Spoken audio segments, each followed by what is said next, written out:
All right, so good morning, everybody. Welcome today to the California Health Collaborative Lock It Up Project presentation on prescription drug abuse prevention, funded by the Department of Behavioral Health, Substance Use Disorder Services.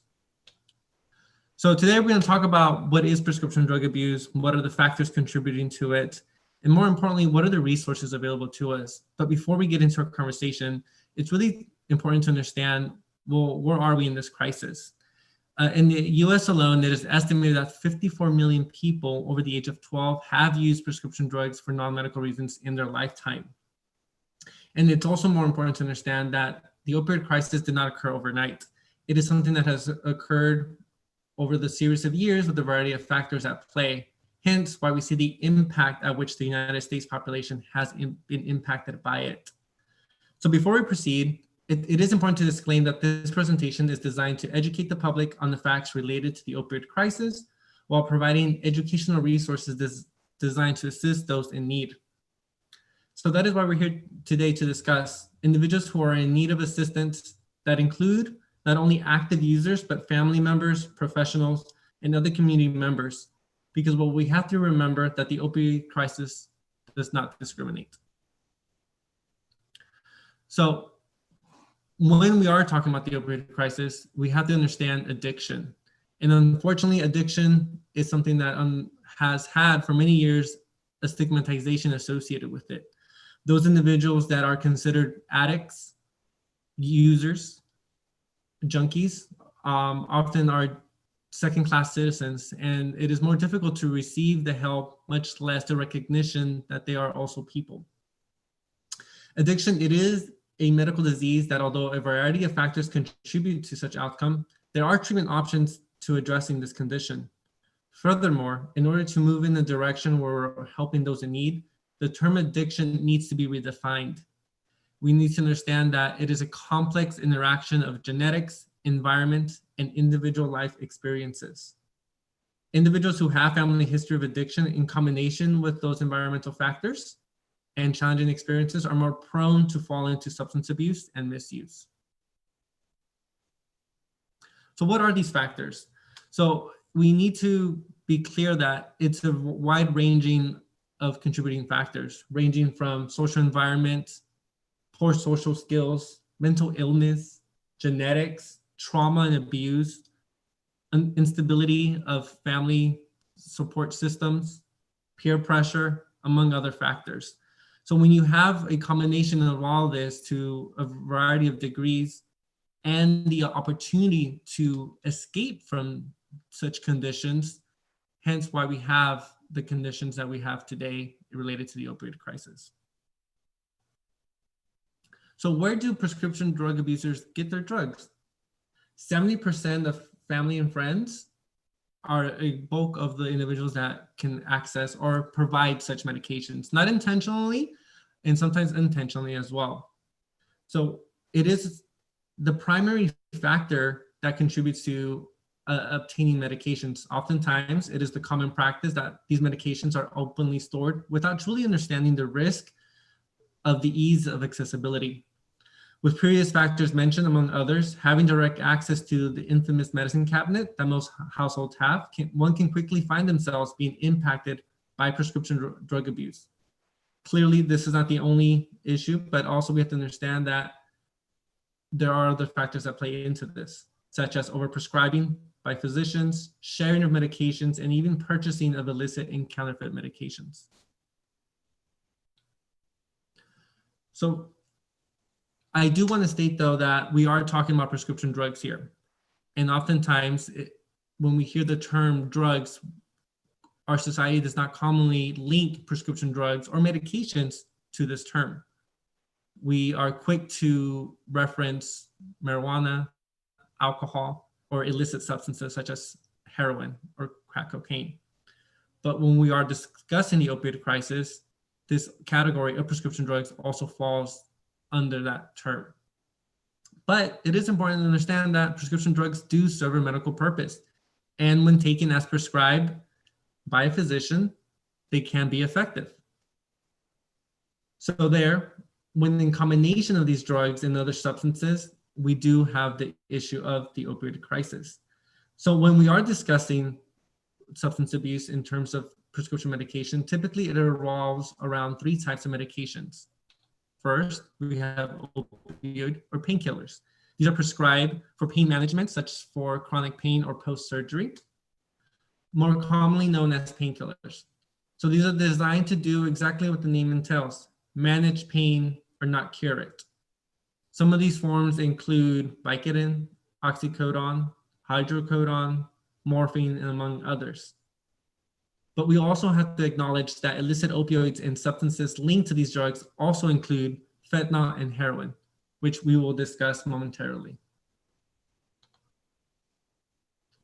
So clearly they do have a positive impact, but just as much as they have a positive impact, they also have a negative impact.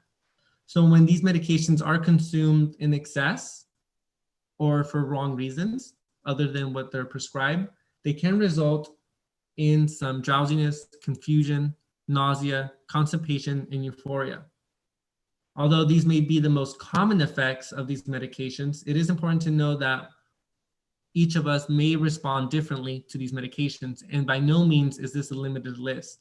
They could include other impacts to our body and our brain. So as previously mentioned though, opioid medications are not the only forms of drugs that are being misused and abused by active users. We also have to talk about heroin. And unfortunately though, we have seen an increase of heroin abuse throughout the country because of the relationship between heroin and prescription drugs, particularly painkillers. So because of this, we have seen a significant increase of overdoses related to heroin usage, especially among men and women. Here in the Central Valley, we see the illicit version of heroin, commonly referred to as black tar, which is oftentimes sold at a relatively low cost, making it easily accessible by anyone. So when discussing the relationship between individuals that they have with opioids, it is an ever-evolving due to the chemical structure of opioids and the euphoria it provides. We must remember that opioids are, when consumed in excessive, beyond reasonable pain management reasons, and paired with other unstable environments that include financial loss, strenuous relationships, stress, the dependency of opioids will evolve into requiring, or the body requiring us to seek more potent and satisfying drugs that can replace such feelings. So this brings us to fentanyl. Oftentimes we have heard quite a bit of fentanyl in the news media, and I do want to state that fentanyl does serve a medical purpose and has been around for many years. But what we're discussing here is the illicit version of fentanyl, the synthetic version of it. So it could be extremely dangerous when exposed, much less consuming this type of drug. So as said earlier, it is important to know that it does serve a medical purpose. And a lot of the times it is prescribed when dealing with patients who have severe pain, injury, or even post-surgery. But the illicit version of fentanyl is what we see out in the streets. It's manufactured in unsanitary conditions. It is highly addictive, and it has been known to be about 50 to 100 times more potent than morphine. And what we see here though is the dangers that it exposes the populations to. So what is that referring to? So because of the potency of such drug, the limited amount of exposure or quantity needed to feel the effects of it, much less a daily dosage of it, is very minimal. As noted here in the visuals, you can see here that it's less than the size of a penny, or less than the size of a quantity of heroin needed to feel those effects. So without the lack of proper development in sanitary conditions, oftentimes we do see that street drugs and counterfeit medications are laced with lethal doses of fentanyl. Clearly, someone who is actively seeking to obtain the high will disregard the packaging, much less the development of these substances. Further indicates as to why illicit fentanyl poses a high level risk for consumption and exposure. So clearly we understand that medications do serve a purpose and they do benefit much of the population when needed, but we also understand that it also poses a risk in the form of dependency. As much as medications medications do serve that purpose, we also understand that they do provide a relief, a sense of relief, not only emotionally, but physically and mentally, whatever the patient may be experiencing. Hence, we have dependency increasing significantly or drastically within a short period of time of exposure. Typically, the risk of continued opioid use increases within 4 to 5 days. And oftentimes, as we see with many patients, prescriptions occur on a monthly basis or on a regular basis, thus exposing the patient of increasing that dependency to increase. But as much as we've discussed the negative impacts and exposures to such medications, we also have to understand that there are positive outcomes and responses to these conditions, particularly related to opioid overdoses. And here what we have is Narcan, or often referred to as naloxone. This is the opioid overdose reversal medication. It is used in emergency situations to revive a person when undergoing an overdose. And basically here, what it transforms your ordinary individual to become a first responder in any situation.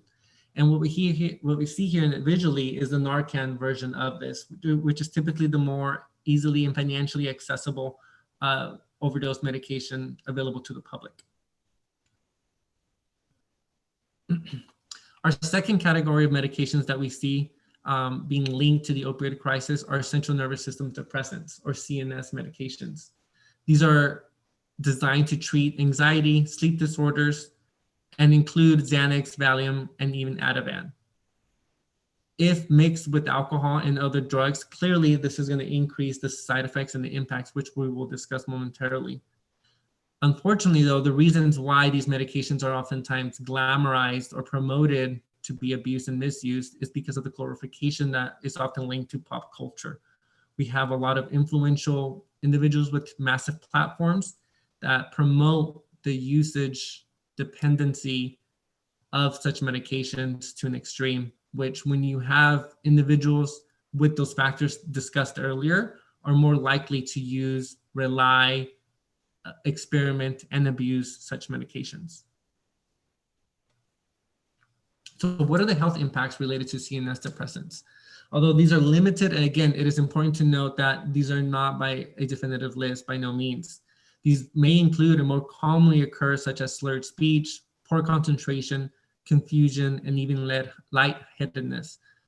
So one may ask why? Why is it that one individual may want to feel these effects? And we have to remind ourselves that it is for those exact reasons of financial instability, peer pressure, not having a positive role model, current situations, current climate situations that their environment poses onto them. It may be more apparent or more appealing to escape that reality. And unfortunately, the way that they may escape it is through the self-medication route that we see here with these medications. Our third category of medications that we have to discuss are stimulants. These are designed to treat ADHD, ADD, or even narcolepsy. Examples of these include Adderall, Ritalin, and Concerta, among others. And why we have to discuss these is because these are referred to as the study drugs and oftentimes are linked with the college population. And reasons for that is because there is this false perception that if taken when you have not been diagnosed with ADHD or ADD or any other medical condition discussed, you will experience the opportunity to stay up all night, pull off those infamous all-nighters that all college students undergo because of their studies and their requirements, and that they will be able to pull off the grades. Unfortunately and realistically, that is not the case. If someone has not been diagnosed with ADHD or ADD, they will not experience the positive impacts or effects of such medication. On the contrary, it will actually have a negative impact on the individual consuming it. So why though? Why is it that individuals want to do this despite possibly knowing the impacts of it? And we see here, according to drugabuse.gov, that 1 in 4 people between the ages of 18 to 20 reported using prescription drugs for non-medical reasons at least once in their lives. Again, we see here, because of the combination of different factors and the pressures of entering undergraduate studies or even graduate studies, one may be more willing to take these medications to cope with whatever the reality is. Among people 18 to 22 years of age, full-time college students are twice as likely to use the stimulant for non-medical reasons compared to those that are not in college or only part-time students. So then we have to ask ourselves here, what are the resources that are being available or offered to students?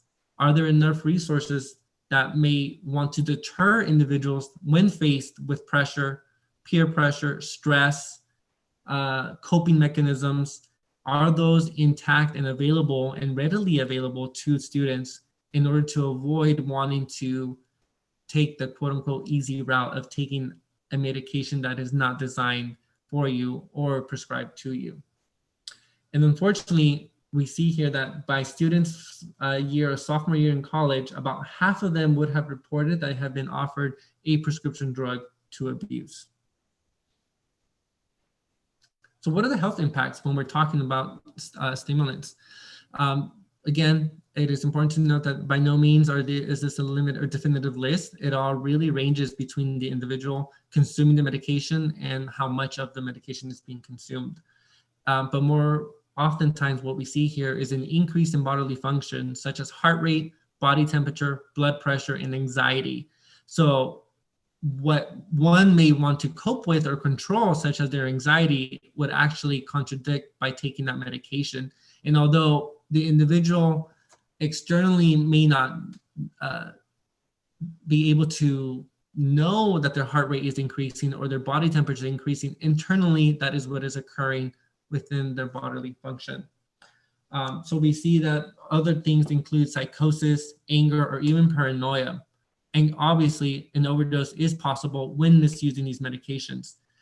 And I will say that when individuals are consuming these medications, oftentimes they're not taking them independently. They are paired, regardless of the type of medication, let it be a painkiller, a CNS depressant, or a stimulant, oftentimes are paired with other substances, most likely alcohol. So as mentioned earlier, we do have a serious problem with counterfeit prescription medications. And these are basically the illegally manufactured medications that we often have seen in the streets. As presented in the visuals on your left or right, you see these medications being collected by law enforcement that are readily available to the public for consumption. And these medications clearly pose a significant threat to the consumer and to society overall because of the way that it's manufactured, the types of substances that are being mixed or illicitly laced with. As mentioned earlier, we see fentanyl or even heroin being in combination with these substances, the conditions in which they're developed, and clearly the health risks associated with it, and how easily accessible it is by all. When we are talking about the opioid crisis, unfortunately, we also have to talk about over-the-counter medications. And these are medications that are readily available over the counter without a prescription to all, with some limitations.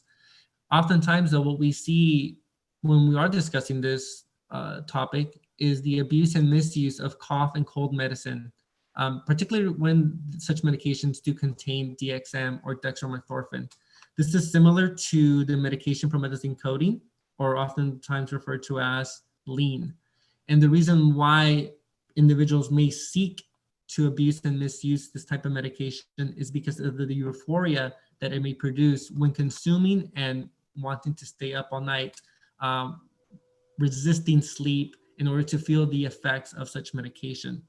What we see among the youth, particularly high school age and middle school age youth, it is the combination of these medications that contain DXM or dextromethorphan with either some sort of light soda or Arizona tea that, again, it is very readily available and financially accessible. And so in combination of that, we see the consumption of it. Hence, we see these numbers being reported that 1 in 30 teens abuse over-the-counter cough medicine to get high, and 1 in 4 teens know that someone has abused over-the-counter cough medicine to get high. So the perception and the knowledge is there. The youth are well aware of the symptoms that could be associated with it. But again, why? We have to think about the reasons behind it. We have to think about the factors that contribute to this. And a young individual that may come from a unstable home, that may not have the resources being provided to them, that may not have the support, emotional, mental support provided to them through their environment, may want to seek alternatives to coping with these environments in their own ways. So this is just a short list of what some of the side effects when consuming dextromethorphan can include. Clearly, these are labeled on the side of medication bottles, but oftentimes you have patients that don't really consume or read upon this or cross-reference it to really know. And hence, when you have an individual that wants to purchase these medications through a local pharmacy, it is required that the individual be of adult age with a valid ID in order to purchase such medications. But despite those barriers that may be set up to deter individuals from accessing and consuming this, we go back to the accessibility question of how easy it is to access these medications when family members have that infamous medicine cabinet that we all like to have. And so with the lack of proper protocols to ensure deterring individuals from accessing it, if parents don't lock them up, it is going to be easily accessible to individuals. So unfortunately, though, when individuals do want to seek an opportunity to embetter themselves, to remove themselves from this crisis by seeking help through treatment options, medicated assisted treatment, they will experience withdrawal. Every individual may experience a variation of these symptoms, and it is something that is extremely difficult, not only for the individual going through withdrawal, but also for the individual's family, friends, and society. One way or another, when we are discussing the opioid crisis, we have to understand that it is not only something that impacts the user themselves, but we, all of society, really have intrinsic costs associated with the impacts of the opioid crisis. Some withdrawal symptoms may include insomnia, tremors, anxiety, and even drug cravings. And oftentimes we have to acknowledge that withdrawal is going to be a very long and tedious process, again, for the patient and for the surrounding family and community. It is not going to be a one-time fix at all, just as we know now that it is several factors that contribute to this issue. Well, it is also going to be several attempts in order to get that person to be healthy once again. So what are the risk factors and warning signs that maybe as a family member, a concerned friend, coworker, neighbor, whoever it may be, should be aware of when someone is around and you're noticing different behaviors?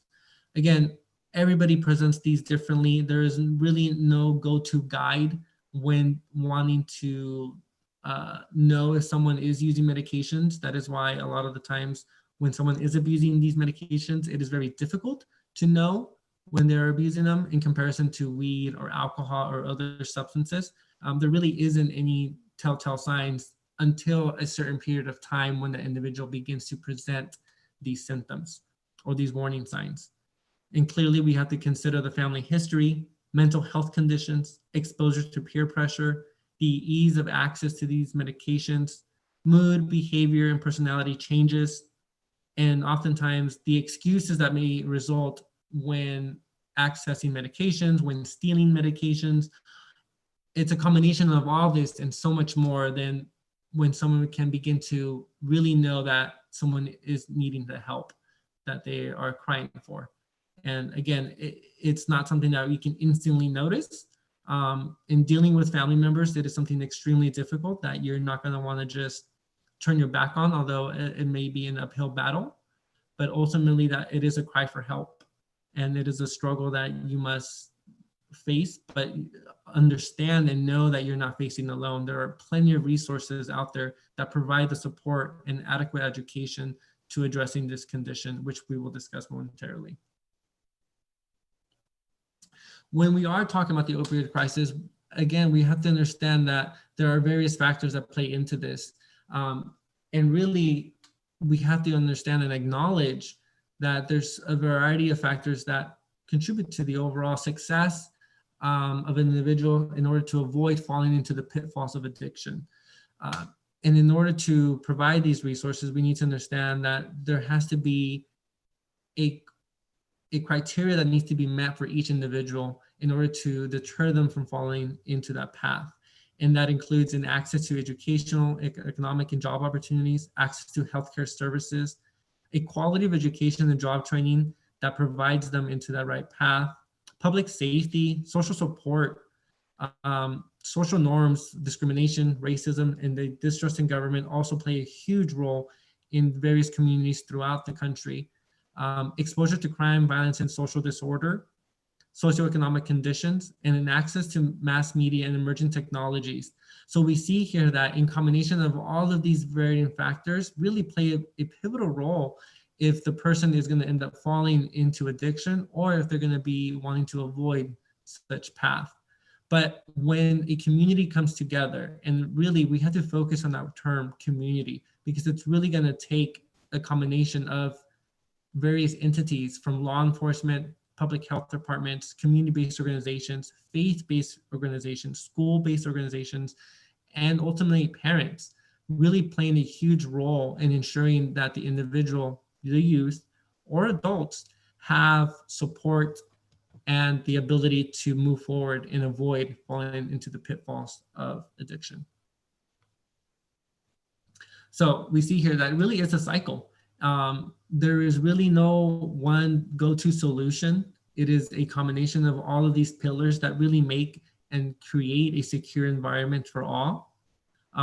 Again, I can't stress enough that when you have a social community context, access to healthcare, a neighborhood that is built on a positive environment, economic stability, and a quality education, you're really going to create a successful individual, or at least in part in an environment that can ensure success for that individual. So what can you do to help? Clearly, again, I have to really state that this is not an overnight solution, and we're not going to come to it overnight. It is not a solution that one individual can provide, one organization, one government entity. It is really going to be a combination of all those efforts. But nonetheless, there are resources, and there are countless resources available here in Fresno County. Listed on your screen, you can see there that there are screening processes that are available throughout the County of Fresno, such as Urgent Care Wellness Center and Youth Wellness Center as well, and their contact information is also listed there. But there are also a variety of SUD treatment options for adults, adolescents, narcotic replacement therapy, even residential programs, all available at low cost, oftentimes for the community in need of these services. For a full provider directory, please visit the site listed above the screen. So before we move on, we have to remember that prescription medications do serve a purpose, as stated earlier. But do remember that that medication is prescribed for that individual that's listed on the medication bottle itself. It is never okay to take, much less share, a medication that is not designed for you. These medications that were prescribed to you were prescribed for you to meet your needs, your history, and other factors such as height, weight, genetics, and allergies. So the idea that oftentimes, or much more said, the practice that occurs within many cultures of sharing medications can lead to dangerous outcomes. So it is extremely important that we avoid this practice at all costs, because it could lead to very dangerous outcomes. So really, again, it is never important, never wise to share such medications, because you really never know where individuals are also obtaining them. Just as we mentioned earlier, the dangers associated with illicit medications, you never know if that individual that is sharing your medications with you is sharing a medication that may be illicit or purchased from the street. So for those reasons and many others, do not share your medications. And more importantly, it is illegal. If someone were to undergo some sort of overdose and it is then known that medication was obtained illegally, meaning that it was shared or given to by someone that was not supposed to be sharing that medication, you could suffer legal consequences. So another way that you can definitely deter this from happening within your own home, because again, what better way to address this than in your own home, is proper storage, ensuring that your medications are locked, keeping them out of the hands of the wrong people. It is not to say that your youth or your child, your grandson, your niece or nephew are going to go to them directly, because although we are primarily discussing youth impacts, you never really know who walks into your home, if it be a coworker, a family member, a neighbor that is undergoing some sort of exposure or use problems with medications. So making sure that that medicine cabinet that we all like to have is properly stored and locked away, to ensuring that it's not easily accessible, right? Ensuring medications are accounted for. Oftentimes, people that are seeking these medications will take a few at a time, slowly diminishing the quantity that is available, thus impacting the patient that requires such medications. And when that person does discover his or her medications are missing, or are lower than what's expected, trying to refill those medications can be challenging for the individual.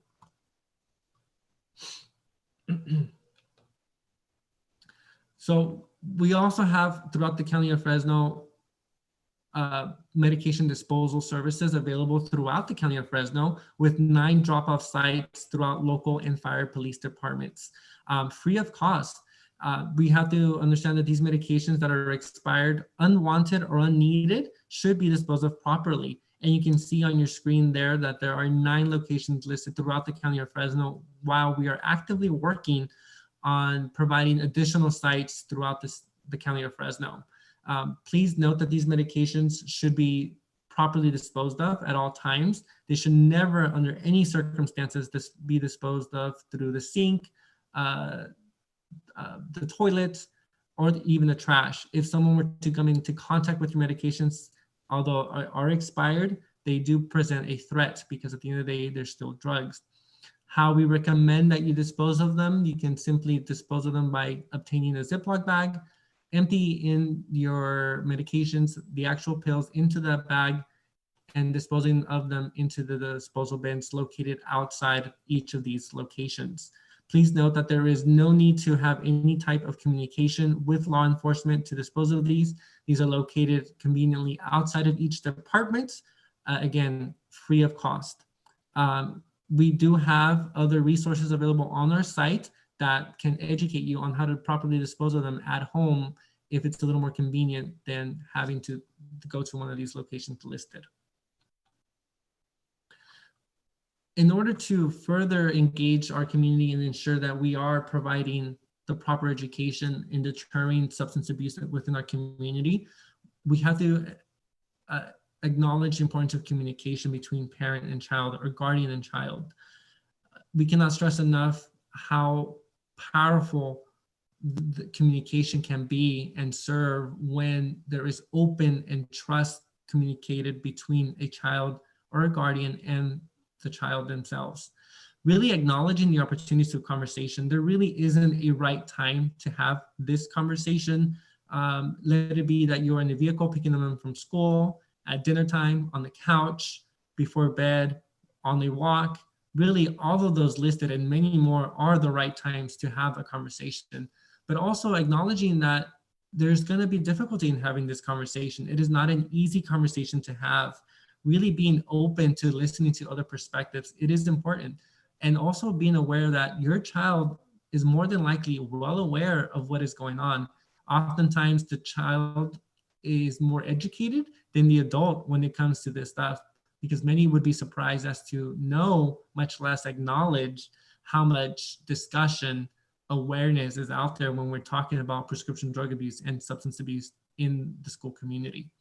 So really becoming the first individual is the goal. You really want to be the go-to person when your child wants to talk about this issue, or he or she is offered a substance, let it be on school campus, on the way home, at a party, or any other social environment. And ultimately just letting them know that you're there to help. A lot of the times when someone does feel the support, the goal is that when your child is presented with this situation, that your voice will be the voice that they hear to say, you know what, I know what could happen. And then it's going to deter them from wanting to pursue or engage in any type of dangerous activity that could result in addiction ultimately. Thank you so much. And if there's any other information or resources that we can provide, you're more than welcome to contact the Lock It Up Project at the number listed above. And please, we encourage you, all of you, to follow on our social media platforms where we actively post various content all addressing the prevention of prescription drug abuse in Fresno County. Thank you.